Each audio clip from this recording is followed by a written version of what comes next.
За бүгдээрээ сайн байцгаана уу, юу байцгаана? Ажил хичээлүүд нь сайн байгаа гэж найдаж байна. Өнөөдөр та бүхэнд хүрэх гэж байгаа бичлэг бусдаасаа арай өөр санагдаж магадгүй. Яагаад гэвэл хэдүүлээ өнөөдөр нэгэн хүний түүхийг ярих болно. 7 жилийн өмнө нэгэн швед залуу өөрийнхөө амьдралын талаар бяцхан бичлэг хийж цацсан байдаг нь дэлхийд даяар төгж 20 сая гаруй хандлтыг өөр дээрээ авсан байдаг. Тэрээр царамаатай хүмүүст амьдрал ямар хатуу ханддаг болоод түүнд яг ямар санагдахыг нэг-нэгэнгүү чин үнчээр бичлэгэн дээрээ ярьж байсан юм. Тэгээд өнөөдөр та бүхэндээ жижигхэн мэдээлэл хүргэнгээ багжаалуу урам зориг өгөх болов гэж бодон энэ хүү бичлэгийг хичээнгүйлэн бэлтлээ. Ингээд олон юм ярилцгүйгээр хэдүүлээ бичлэг рүүгээ орцгоё. Тухайн бичлэгэн дээр юу яригдсныг та хэдэд баг зэрэг сонирхолъё л да. Та нарт ярьж өгч байснаас өөрөө дуу оруулсан хамаагүй дээр санагдлаа. Хинч намайг тоодоггүй. Хинч надтай сайхан харьцдаггүй. Би надтай адилхан асуудалтай хүмүүсийн тухай интернетээс хайсан ч яг үнэндээ тэдгээр хүмүүс бүгдээрээ маш сэтгэл татам, дур булаам, энгийн хүмүүс байсан. Тэд царамаатай байх талаар огтхонч мэддэггүй мөртлөө энэ тухай жинхэнэ үнийг хэлэхгүй байсан. Та нарын харж байгаагаар би үнэхээр новшин шүтдээ. Бас миний өрөө байнгын урагшаа барилтаа байдаг.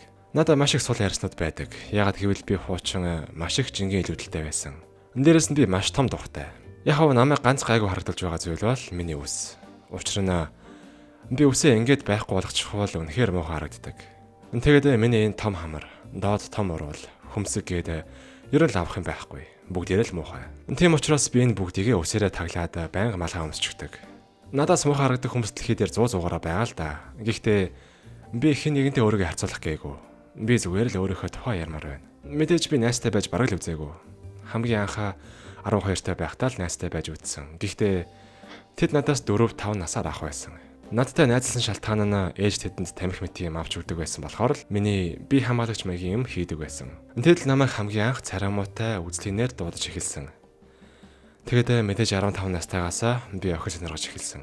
Тэгээд надад өгөө гэж хэлсэн охтуудын тоо гэвэл үнэхээр их. 15 настай байхад яг миний илүүдэлжинтэй нэлээд бүдүүн байсан үе л дээ. Гэхдээ тийм ч юм шиг биш. Бодоод үзэхэд 15-аас 17 нас хүртлээр би нийт 400-аас 500-аар октодтой бишилцээж үгүй гэсэн хариу авсан байдаг. Гайхмаар нь тэд бүгдээрээ яг л надтай таарсан октод байсан. Юу гэсэн үг вэ гэхээр дандаа илүүдэлжинтэй эсвэл тэмч царайлаг хөөрхөн биш. Ямар нэгэн байдлаар дунджаас маш давар хөгдөд байсан. Би бусад охидтой харьцахгүй шүү дээ. Яагаад гэвэл тэд стандартаа маш өдөр тавьдаг. Царайлаг, хөгжилтэй, хүчтэй гэдэг. Энгийн охид бол намайг хязгаарч тоохоргүй байсан. Тийм учраас би дандаа царамуутай охид руу бичдэг байсан. Тэдний зарим нь бүр хөгжлийн бэрхшээлтэй байсан. Тэдний нэг болгон намайг царамуутай байна гэж хэлсэн. Би нэг удаа найз хүнтэй болсон ч тэр зүгээр л намайг ашиглаж үзсэн юм байлээ. Бид бараг 7 жил үргэлжсэн. Гэхдээ тэр бүх хугацаанд би түүнээс 5-аас 10 алхмын ард явж явах хэрэгтэй гэдэг байсан. Гарнаас хөдлөхгүй, үнсэхгүй, тэрхэхгүй. Би хамгийн сайн найз залуу байх гэж маш их хичээсэн ч тэр намайг хангалтгүй байна л гэдэг байсан. Бас тэр намайг өөр залуучуудтай араар тавьж бусадтай сэтгэнэх нь бараг л хэвийн зүйл болсон. Эцэст нь би өөртөө нүүх хэрэг гарсан ч тэр намайг дагаж яваагүй. Тэгээд л бид салсан. Дараа нь би нэг тинер шиг болцооны сайтад зориулж алгоритм бичиж үзсэн. Тэр нь яадаг вэ гэхээр ямар ч хүн гарч ирсэн автоматар таалагдах сонголтыг хийдэг гэсэн үг. Тэр сайтны өдрийн лимит нь 600 байдаг байсныг би санаж байна. Би бүтэн 10 өдрийн туршид нийт 6000 охин сонгосон ч тэдний нэгэн ч надтай таараагүй. Нэгэн ч намайг сонгоогүй. Би байж болох хамгийн сайн зургуудаа олж авч байршуулсан ч нэг ч хүн хариу бичээгүй. Боломж олохыг ч хүсээгүй. Тэгэд би энэ бүхний эцэст бууж өгсөн л дөө. Яг хав өмнө олон удаа бууж өгсөн. Гэхдээ би хизээч энгийн амьдралаар амьдарч чадахгүй байна гэдгийг ойлгосон. Миний найзууд ч тэр, гэр бүлийн хүмүүс маань ч тэр. Миний муухай харагдах тухай ам нээх болгонд л дурддаг. Тэгэхээр үүнд нэг л гаргалгаа байгаа. Хэрвээ чи царамаатай бол, бүрөө үзлийн муухай бол сайн ажиллаад, мөнгөтэй болоод нүүрний мэссэл ор. Сэтгэл зүйн эмчилгээч хийлгэж болно л доо. Ингэхдээ асуудал чинь бүр хүнд байвал мэс асуулт ор. Тэгжэл чи энгийн амьдралаар амьдрна. Би бүдүүлэг байх гээгүй шүү. Зүгээр л би ийм л гаргалгаа болсон. Яг гэвэл би 11 жил үүнтэй тэмцэж байна. Би амьдралдаа нэг ч үнэтэй нүүр тулж байгаагүй. Олон хүн намайг хөөх чи ч хөвгөлтэй юм аа эсвэл хийдэг юмыг маань магтаж байсан. Яг уу байдаг л зүйл. Гэхдээ хайр гэдэг зүйл рүү ороод ирэхлээр зөвхөн чиний яаж харагдаж байгаа чинь л бусдад хамаатай болдог.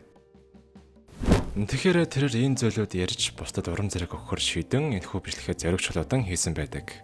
Гэхдээ энэ залуугийн ярих зүйл зөвхөн бичлэг хийгээд 20 сая гаруй хандлтаар дуусаагүй.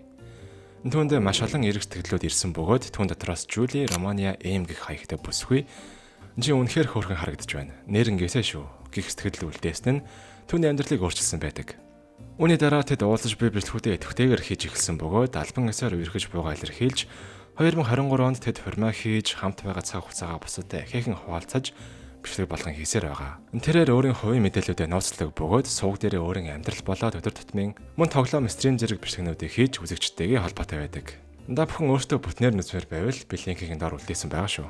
Тэгэд ямар ч тач хэн нэгэн энэ залуу шиг өөрийн эмзэг түүх сэдвээ зэрэг гарган чамд ч юм уу бусдад ярьж байхад хизээж түүнийг нөгөөсгөх, шоолох, шүүмжлэх хандлага гаргаж болохгүй гэдгийг хэлье. Яагаад гэвэл тэр болгон хүмүүст ийм хэмжээний зориг байдаггүй буюу тэд сул талаа биш харин ч өөрийнхөө хэр хүчрхэг вэ гэдгээ харуулж байгаагийн шинж. Сонирхолтой судалгаа хэлэхэд хүн бусдын өмнө эсвэл хэн нэгэнд өөрийн нууц айдас болоод сул дорой байдлаа харуулах нь хүний тархины айдсын төв болох амигдалаг ихээр ажилуулдаг гэдэг буюу энэ нь яг л өндрөө сунаж буй айдас эсвэл бие махбодын шууд өвдөлттэй ижил хэмжээний мэдэрдэг гэж үздэг. Тийм л учраас хүмүүс өвхлээс илүү олонний өмнө гарч ярихаас илүү их айдаг байна. Ер нь бол бид хэн нэгний үнэн төрхийг сонсох үед бидний дотор ямар нэгэн зүйл болдог буюу бид илүү тэр хүний түүхийг өөртөө туулж үзээгүй ч гэсэн биеэрээ мэдрэх шиг болдог. Тэдний өвдөл шаналл, итгэл найдвар гэдэг зүйлийг мэдэрч чаддаг. Бидний тарих яг л тэр зүйлийг туулаад үзсэн юм шиг тойлдож, магадгүй илүү хүчтэй холбоо бие биетэйгээ үүсгэж чаддаг. Олон хүмүүс энэ бичлэгийг body dysmorphia гэдэг зүйлтэй холбож ярьдаг. Энэ нь юу вэ гэхээр body dysmorphia disorder буюу өөрийнхөө гадаад үзмжийг доогуур үнэлэх. Үүндээ сэтгэл хангалуун бус байх хийсвэр үзэгдэл. Энэ нь бусад хүмүүс зүгээр харагдаад байгаа мөртлөө өөрийгөө голоод байдаг хүмүүс байдаг да. Жишээ нь туранхай байхад л би тарган байна, бүдүүн байна, дахиад турах хэрэгтэй гэдэг шиг тийм сэтгэлзэн үзэгдлийг хийлдэг. Нэг үгээр өөрийгөө дотроосоо зовоогоод байдаг гэсэн үг. Харин манай залуугийн хувьд түүний гадаад төрхийг нийгэм тэр аяараа баттгсан. Тэр зөвхөн өөрийнхөө бодол санаатай тэмцэлтэй зогсохгүй, нийгмээс ирж буй түүний үнэтэй бас тэмцэж байсан гэсэн үг. Олон хүмүүс өөрийгөө толинд хараад гадаад төрхөө голох зүйл байдаг л ах. Гэхдээ түүнийг чинь хүмүүс өдөр болгон сануулдаг байсан бол чамд ямар санагдах байсан бэ? Эцсийн эцэд өөрсдөө энэ дэлхийд амьд үлдээхийн тулд бусад хүмүүсийн үлэмжинд нийцэх гэж л амьдарч байгаа гэдгийг санах хэрэгтэй. Тэгэхээр хэрвээ хэн нэгэн чамд өөрийн сул дорой байдлаа харуулж байвал хизээж битгий шүүмжилж байгаарай. Энэ хүртэл бичлэгээ дуустал үзсэн хүмүүстээ маш их баярлалаа. Өнөөдөртөө ингэж дуусгах гэж бодлоо. Тэгээд бүгдээр ажил хичээлээ сайн хийцгээгээрэй. Мөн бусадтай ярьж байгаарай. Өөрийгөө зөвөр илэрхийлж байгаарай. Учир нь тэд ч гэсэн чамайг мэдэх ёстой шүү дээ. Бүгдээрээ чадж байгаа шүү. Мундаг байгаа шүү. Дараагийн бичлэг хүртэл түр баяртай.